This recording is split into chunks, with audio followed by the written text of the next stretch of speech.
एक युवक जो कि अमेरिका से आता है, मुंबई के पास रहता है और धर्म पूछकर 2 हिंदुओं पर चाकू से हमला कर देता है। यह मामला वो है जिसे लेकर सुरक्षा एजेंसियां गहनता से जांच कर रही है। मुंबई से सटे मीरा रोड में जुबैर अंसारी ने पहले धर्म पूछा, फिर कलमा पढ़ने को कहा और फिर चाकू चला दिया। और इतना ही नहीं, जब जुबैर को लेकर जो खुलासे हुए हैं उसमें आईएसआईएस जिहाद जैसा कनेक्शन भी सामने आ रहा है, जिससे इसके पीछे बड़ी साजिश की आशंका जताई जा रही है।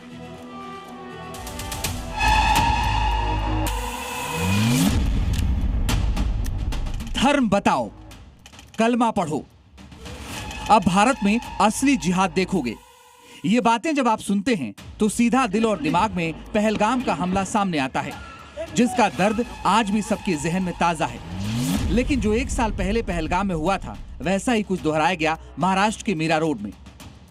यहाँ भी पहलगाम की तरह ही हिंदू से पहले धर्म पूछा, कलमा पढ़ने को कहा और फिर चाकू से हमला कर दिया।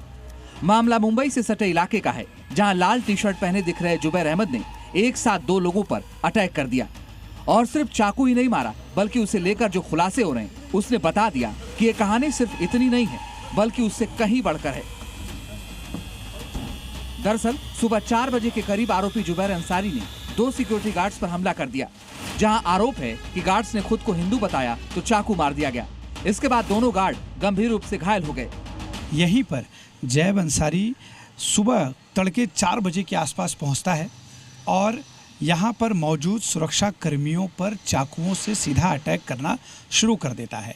उसके आने की तस्वीर ऊपर आपको सीसीटीवी दिखाता हूँ। इस सीसीटीवी में उसके यहाँ पहुँचने की, साथ ही मारपीट की जो तस्वीर है वो कैद हुई है।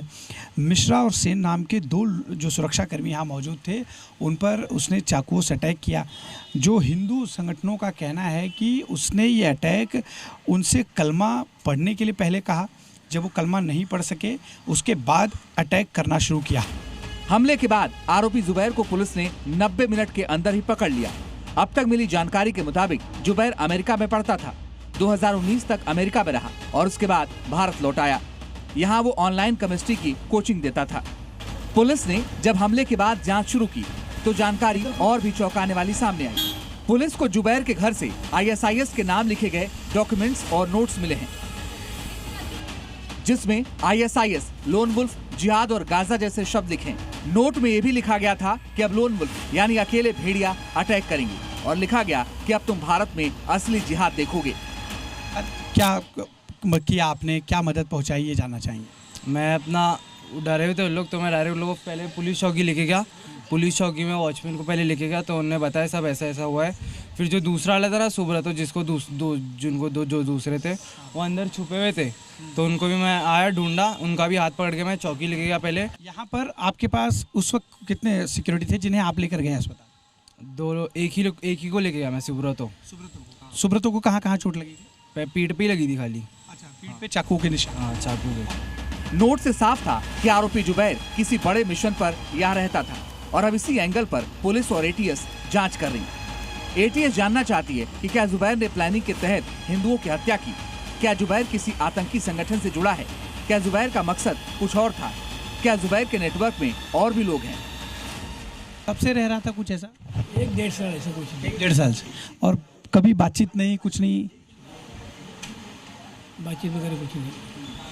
1-2 बार आंटी बता रहे थे बार बैठी शाम को 5 बजे, तो दोनों टाइम में नीचे से जाता था, लेकिन हम लोग को मालूम नहीं कौन है, किधर रहता है करके मालूम नहीं था। हाँ, मैं बैठती हूँ 4 बजे वॉकिंग करती हूँ ना, उधर जाके बैठती हूँ नीचे, जब भी जा रहा था, लेकिन किधर रहता है वो कुछ के मालूम नहीं था। कोई भाई वगैरह उसके साथ रहता था? माँ रहती थी, बीवी? वो बोलता है, वो छोकरा बोला कि हमारी माँ और मैं रहता हूँ बस। अच्छा।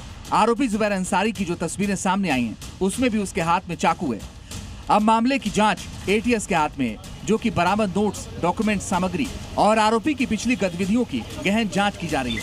वहीं हिंदू संगठनों में इसे लेकर गुस्सा है और वो आरोपी के एनकाउंटर की मांग कर रहे हैं। आरोपी का एनकाउंटर करो, आरोपी का एनकाउंटर करो। ब्यूरो रिपोर्ट, जी मीडिया।